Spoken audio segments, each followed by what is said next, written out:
Olá pessoal, sejam bem-vindos ao Aqui, o podcast do Escola, plataforma nacional e gratuita de formação empreendedora contínua. Esta série sobre saúde financeira e transformação digital inclusiva conta com o patrocínio do Itaú Unibanco. E neste episódio vamos refletir sobre como os meios de pagamento digitais podem ser ferramentas úteis e práticas para o seu negócio, além de levantar ideias de como tornar essas tecnologias mais acessíveis e inclusivas para todos. Bora fazer esse corre com a gente?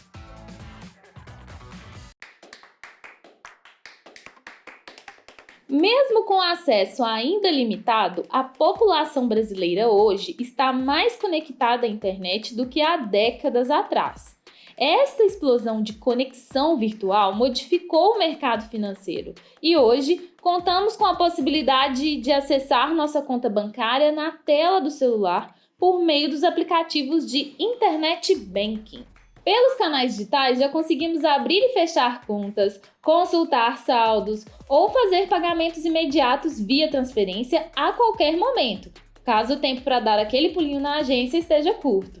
De acordo com a Generation Pay, pesquisa que mede as tendências de pagamento ao redor do planeta, o dinheiro vivo e os cartões ainda são os meios de pagamento usados por todas as gerações, mas cerca de 40% dos brasileiros já utiliza serviços de pagamento digitais no dia a dia. O que será que falta para mais pessoas aderirem a essas novas tecnologias? E quais são as suas principais vantagens? Para conversar com a gente sobre este assunto, convidamos a administradora e mestranda em economia, Inês Borges. Olá, Inês, muito obrigada por ter aceitado o nosso convite. E antes da gente começar o nosso papo, se apresenta para a galera e conta um pouquinho sobre o seu corre. Oi, Tati, eu fico muito feliz pelo convite do Favela de estar aqui conversando com você hoje. Eu gosto de falar que eu sou um clássico brasileiro. Eu sou filha de 2 baianos que vieram trabalhar em São Paulo e eu tive o privilégio deles darem muita importância para a educação, então sempre me incentivaram nessa área. E como muita mulher preta por aí, a gente veio no corre, fiz faculdade com bolsa. Em dado momento da minha vida, fui numa palestra, me apaixonei pelo digital, fui fazer um MBA em transformação digital. E hoje eu sei a importância que o dinheiro, que a economia, ela tem dentro da população periférica, da população mais pobre, da população negra, da população que não tem acesso a serviços financeiros. Então, por isso que eu fui estudar economia, fora que é uma ciência fantástica, é sensacional como nós chegamos até aqui, como tudo funciona dentro de uma função da economia. Inês, nós citamos um dado que mostra que 40% da população brasileira utiliza serviços de pagamento online. O que você acha que falta para que mais pessoas sejam incluídas nessa mudança nas formas de pagamento? Tati, pode parecer contraditório, mas eu acho esse um dado bom. Por quê? Hoje, conforme o Comitê de Gestor de Internet no Brasil, 75% das pessoas têm acesso à internet. Hoje nós somos 220 milhões aí, mais ou menos. Então, desses acessos, analisar esse dado isoladamente, a gente não pode fazer isso. Por quê? Desses acessos à internet, quantos são menores de idade que ainda não podem ter acesso aos dados bancários? Digamos, quantos desses 40% são as pessoas com idade economicamente ativa? Então, a provocação que eu faço no momento é que, antes do acesso aos meios de pagamento online, vem uma política pública antes, que é de estrutura digital. Eu não consigo acessar nenhum serviço de pagamento online sem que essa população tenha estrutura. E outra questão, a própria cultura brasileira. A gente está num caminho bom de romper com culturas, com crenças limitantes, com preconceitos, com fake news, que vão pegar o dinheiro do pessoal no banco com medo. São essas palavras que eu acho que é a principal barreira. Ótimo, então 40%, por mais que possa parecer que é um número pequeno, quando a gente analisa de forma estratégica, é, na verdade, super relevante para um país como o Brasil, né? Considerando a conectividade das pessoas. Migrar para o digital aos poucos, ainda oferecendo a possibilidade do cliente receber atendimento em agências físicas, pode ser um caminho para uma maior inclusão digital nas finanças? Aí talvez a gente, né, focando não tanto na conectividade, né, desses públicos, mas para quem talvez já tenha esse acesso à internet, já consiga fazer os pagamentos online, mas ainda não, né, não migrou para esse universo digital no campo das finanças? Isso, vamos partir aqui de um público que já tem acesso à internet, já tem WhatsApp, já tem rede social, mas fica resistente ali aos meios de pagamentos digitais online. Aqui eu quero trazer para vocês uma reflexão. Vamos pegar lá a função da economia, a principal função da economia, que é a oferta e demanda. Cada vez mais, todos os serviços da nossa sociedade eles vão ser migrados para o digital. Então, esse atendimento presencial, ele vai ser cada vez mais valorizado, ele vai ser mais precioso. No que eu acredito? Eu acredito no conjunto desses dois estilos de atendimento. Nem todo mundo precisa ser especialista em finanças, mas é importante que ele tenha uma instituição que o apoie. Em determinado assunto, por exemplo, para o brasileiro, para o empreendedor brasileiro, ter uma casa, comprar um imóvel, é uma decisão muito, muito importante, faz parte da nossa cultura esse sonho. Então, talvez nesse momento ele precise ali ter um apoio presencial, o cuidado. Só que ele não precisa deixar o negócio dele uma manhã para ir num banco pagar um boleto. Então eu acredito num sistema híbrido aí de acesso aos serviços bancários. Quais serviços dos bancos físicos são complementares ao digital e quais os principais benefícios? Culturalmente, nós brasileiros, empreendedores, a gente sempre teve pouco acesso a serviços financeiros comparados com o exterior. Então, isso gera, naquele usuário do banco, daquele beneficiário, insegurança. Então, eu acho que é importante ali um autoconhecimento quando gerar segurança, quando não ficar muito clara uma informação e cartilha e facas digitais não forem capazes de sanar uma visita ao banco. Porque essa relação humana ela é muito preciosa, porque afinal de contas, aquele empreendedor que a gente sabe aí que o corre do empreendedor no Brasil é grande, a gente tem muito empreendedorismo de subsistência, então ele está entregando ali para aquela instituição 8 horas da vida dele que ele trabalha, ele está entregando o sonho na forma monetária, para que aquela instituição faça a gestão. Então, nada mais correto que para aquela segurança daquele empreendedor, daquela pessoa, ele tenha essa relação presencial de ser humano que é muito especial, que não pode ser perdida. O digital, vou lembrar várias vezes aqui na nossa conversa, ele vem para complementar, de forma alguma para substituir. Inês, conta pra gente de que forma você vê os serviços de pagamento digital, como eles podem ser vantajosos para nano e micro negócios. Vamos dar um exemplo clássico aqui do Brasil. Em todo bairro, toda cidade, a gente vai ter a manicure, esteticista, a pessoa que faz aqueles bolos de potes maravilhosos. E quando a gente fala isso, a gente está falando de tempo e espaço.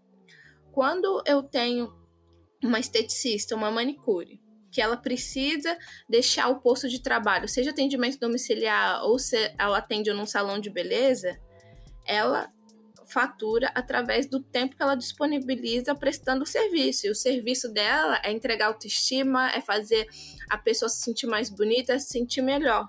Então, cada vez que, vamos supor, hoje inimaginável você separar uma manhã de toda semana para poder ir ao banco pagar boleto. Agora não pode mais falar boleto, né? Mas imagina. É. Eu sou cringe mesmo. Cringe. Mas imagina. Somos todas aqui, porque eu também pago boleto. Graças a Deus, nossos estão pagos.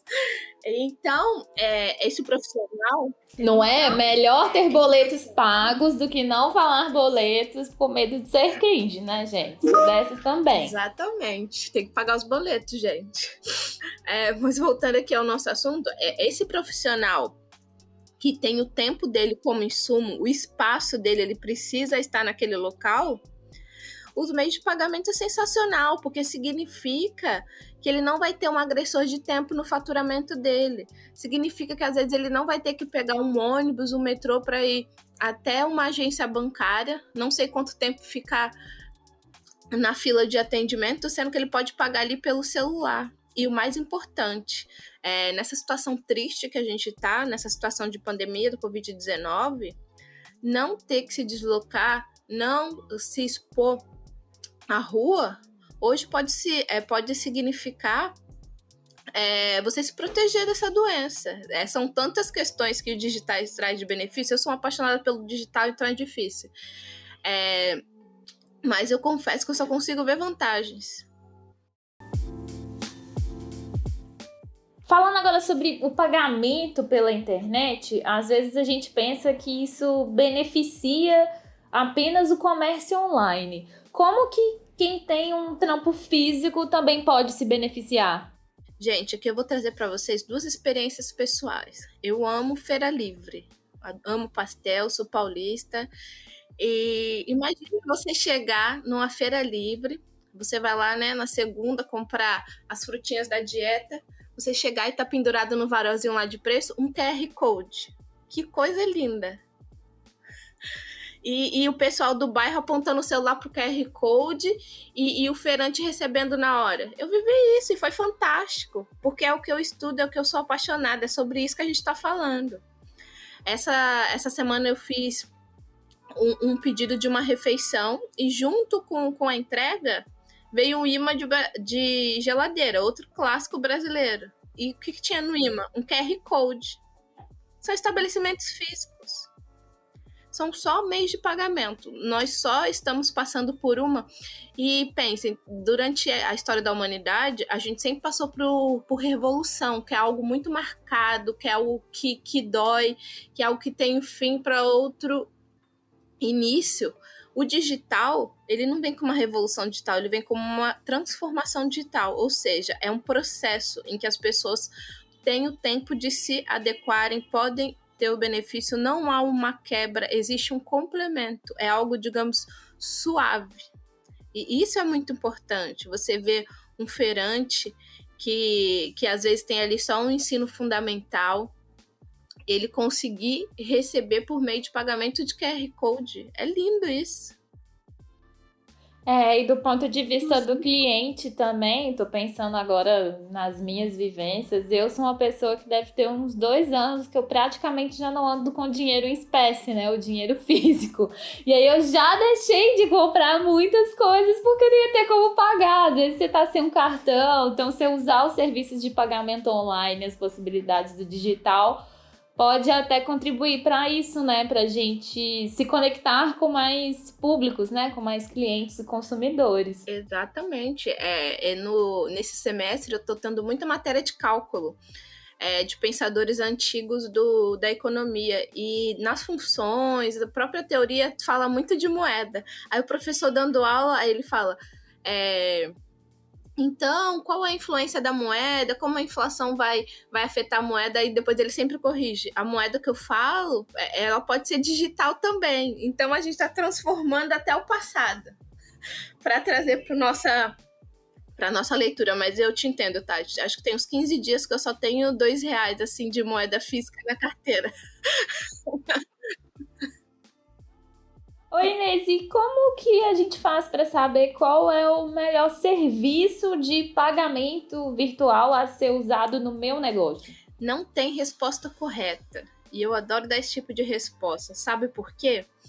Você tem que conhecer o seu negócio, o seu cliente.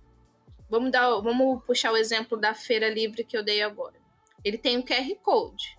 A pessoa está ali comprando os alimentos, ela pega o celular e aponta para o QR Code, já aparece a notificação no celular do feirante. Se no lugar do QR Code ele escolhesse, por exemplo, um link de pagamento, o processo ali de compra já ficaria mais difícil. Ou se ele escolhesse um Pix, que o Pix é excelente, mas para essa situação já dificulta. Outro exemplo, semana passada eu estava na praia e passou uma pessoa vendendo colar, só que era uma região muito isolada, não tinha sinal. Aí é que eu falo para vocês da relação humana. Eu queria aquele colar. O que ela fez? Ela me vendeu o colar, ela deixou o Pix dela comigo. Assim que eu consegui sair daquela região mais isolada no período da noite, eu fiz a transferência.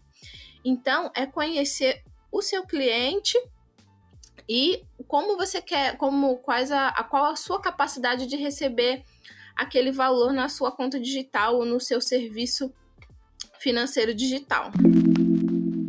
Inês, nós falamos aqui de muitas possibilidades relacionadas ao pagamento pela internet por meio do QR Code. Para quem não está familiarizado com o que é isso, como isso funciona, você pode explicar para a gente? Claro. QR Code nada mais é do que um código, é o código de barras. A gente já está acostumado a ele em outro formato no boleto, mas é um código que direciona para algum endereço. Esse endereço ele pode ser uma conta bancária, um link de um site na internet, uma imagem, um vídeo. Então ali tem um código em que você apontando geralmente uma câmera, ou a câmera do celular, ele te leva para algum endereço aí dentro do mundo digital. Ótimo. Todo mundo já deve ter visto, né? Em algum lugar aí circulando aquele quadradinho, que é o código de barras em outro formato aí que a Inês falou. Parece um labirinto, né? Parece um labirinto, exatamente, mas é um labirinto para o processo, né, de pagamento digital super massa que pode otimizar muito, né, o nosso tempo. Como que nano e microempreendedores, então, que ainda não migraram para o mundo digital, podem dominar as plataformas de pagamento online? Eu acho que, como tudo na vida, é dando o primeiro passo. Aqui não tem muita resposta técnica, é buscando conhecimento. Os bancos digitais, eles vêm com FAQ, com vídeo, com canais do YouTube, com uma gama de conhecimento em que as pessoas podem se qualificar. O atendimento é sensacional. Geralmente as assistentes virtuais desses serviços financeiros são quase humanas. Os japoneses não conseguiram, mas os bancos digitais conseguiram. Então é dando o primeiro passo. Começa com o link de pagamento, depois com o boleto e vai ganhando segurança. Daqui a pouco a gente está ali no investimento, daqui a pouco o cardápio está no QR Code e vamos seguindo em frente. Vai se acostumando, né? Exatamente. Dá o primeiro passo e segue em frente. Inês, você acredita que também é responsabilidade das empresas oferecerem serviços digitais acessíveis e intuitivos para quem ainda não tem muita intimidade com essas ferramentas? Eu não acho que é responsabilidade. Eu acho que é estratégico para o modelo de negócios. Pensa, vamos supor um banco totalmente digital, que ele não tem agência. E a gente está num país em que a maioria das pessoas, infelizmente, não tem acesso a estudo. A gente vem na transformação digital, mas a gente tem que pensar em inclusão digital. Inclusão digital não é ter acesso à internet, conseguir acessar rede social, acessar aplicativos de comunicação. Ter inclusão digital é que eu consiga utilizar os meios digitais para criar valor para mim. Para eu escrever um texto, para eu conseguir fazer um curso, para a gente conversar aqui pelo podcast, que a gente está criando valor para muitos. Então, isso é inclusão digital. Fazer a educação do seu consumidor, trazer ele para dentro desse digital, quebrar todos esses paradigmas, essas crenças limitantes, dar segurança a esse usuário do banco e da usabilidade, que é o quão fácil é ele utilizar aquele serviço sem que ele perca o contato com a segurança, é estratégico. Os bancos digitais, se eles não oferecerem esse tipo de serviços complementares, eles simplesmente não vão acontecer. E você pode ver que a característica de todos, a linguagem, ela é muito harmoniosa, aconchegante, você conversar com o assistente virtual de um banco, ela te dá segurança e conforto. E com toda a credibilidade possível. Nessa jornada, né, vamos dizer assim, de transformação digital, ainda é muito comum as pessoas ficarem receosas em fornecer dados para sites e aplicativos. A minha mãe, por exemplo, é uma que, apesar de eu fazer muitas compras pela internet, até hoje, quando eu falo comprei pela internet, ela faz aquela carinha meio feia, assim, pra mim, tipo, como que a gente pode avaliar se um serviço digital é seguro? Segurança é uma palavra difícil, né? Porque segurança é muito da sua percepção. A gente aqui na vida física e na vida digital é o quanto você se percebe seguro. Por quê? Os bancos digitais, como qualquer instituição financeira, eles vão sofrer ataque. A gente tem que avaliar aí o quão potentes, quão preparados eles estão para se defender desse ataque. A gente tem que acompanhar noticiário. Como está a presença digital desse banco? Tem site? O site é condizente com o nome do banco? Então, a gente tem que ver o quanto esse banco ele contorna uma situação, por exemplo, de um saque indevido na conta, que você vai receber. Eu acho que a questão toda aqui, porque essa questão da segurança ela está muito, muito além do usuário. Os bancários ele é um mercado regulado. Então, essa regulação ele vai garantir a integridade daqueles recursos financeiros depositados naquela instituição. Mas eu acho que para o beneficiário, para o usuário do banco, é importante ele ver se eu tiver um problema, se eu tiver um cartão clonado, se eu tiver um saque indevido, o quanto de trabalho que eu vou ter para reaver esse valor. E se for no caso de um empreendedor, dependendo, o banco gera em média, porque a gente tem site de reclamações que a gente pode levantar todas essas informações antes de contratar uma instituição financeira. Então, se o banco leva em média aí 20 dias para sanar esse tipo de problema, se eu vejo lá que tem muito dificuldade de atendimento, eu já comprometo o meu faturamento, porque infelizmente, o ideal que não fosse assim, tem empreendedor que trabalha por mês.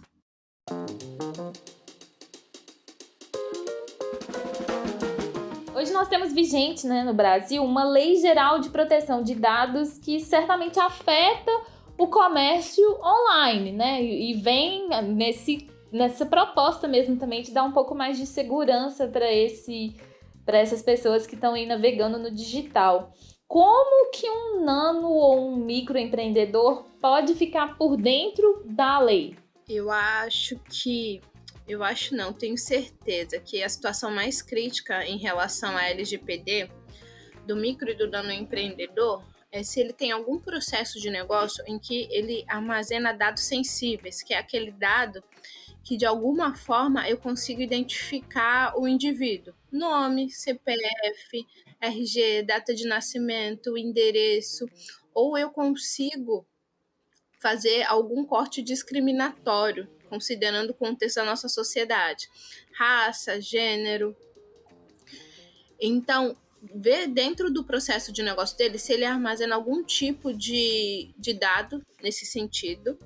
Aí ele vai ter que procurar informação, uma consultoria para verificar um termo para que a pessoa que ele está armazenando aquele dado dê autorização e fazer um rastro mesmo de processo. Para você ver, né, a lei de proteção de dados, ela já te condiciona a ter um mapeamento de processo, porque eu tenho que saber tudo que eu faço, tudo que tem ali dentro, para ver se eu não estou exposto de alguma forma, porque a multa é pesada. Um exemplo que eu vinha pensando, porque é uma lei muito abrangente, algum microempreendedor, nanoempreendedor tem ali um relacionamento com seu cliente próximo e guarda as datas de aniversário para encaminhar um cartão, para encaminhar uma lembrança, um presente, para criar um relacionamento. ele vai estar exposto à lei. Então, é abrir a mente mesmo e falar o que tem de dado do meu cliente aqui. Hoje, por exemplo, hoje o e-mail ele pode ser uma chave Pix. Então, é um dado sensível. Eu não posso armazenar o e-mail sem um termo, sem uma autorização. Então, é entender o contexto mesmo de cada negócio, né? Qual tipo de informação o empreendedor lida. Por exemplo, um simples, né, adoção de uma forma de pagamento online já não é algo tão problemático, porque, na verdade, seria a operadora do banco digital, né, do pagamento, que armazena esses dados, não fica com o empreendedor. Mas se ele avança para outros processos que também são necessários, né, e podem facilitar demais a gestão do negócio no digital, aí já também começa a ter que entender um pouco esses impactos, né? Exatamente. Vamos um microempreendedor que seja B2B, que venda para a empresa. Se ele armazena os dados de pagamento dessa empresa num cadastro dele, ele já está exposto à lei. Inês, maravilhosa! Muitíssimo obrigada aí pela sua participação, por compartilhar um pouco do seu corre com a gente, todos esses saberes aí, todas essas informações. Sensacional! Eu que agradeço, foi ótimo estar aqui, ótima a nossa conversa. Até a próxima! Espero que vocês tenham gostado muito das nossas dicas e informações de hoje. Meu nome é Tati Silva e este foi mais um dos produtos digitais do Escola. Este aqui, é uma parceria do Favela com o Itaú Unibanco. Fique de olho nos próximos conteúdos e até o próximo episódio.